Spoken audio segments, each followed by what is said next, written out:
Hello beautiful people, welcome to my channel. Nandito ako kay Sven Eric. Magluluto ako ng corned beef sa kanya.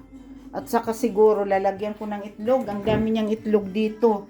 Kasi ang daming tinatapon na mga na mga pagkain. Ano lang siya, yung bili ng bili. Pagkatas hindi kumakain. Ngayon 2 beses siya kumakain isang araw kasi napapagalitan ko.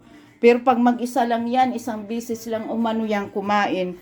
Pagkatapos naglinis ako ng ng mga bintana niya sa na lang niya, sa kwarto na lang niya ang hindi pa nalilinis. Kaya ayan, ang linis-linis. Pati sa niya. Medyo magulo kami ngayon kasi naglilinis ako, nagluluto. Pagkatapos naglinis na ako ng ng sasada. Ayan. Kaya malilinis na 'yan.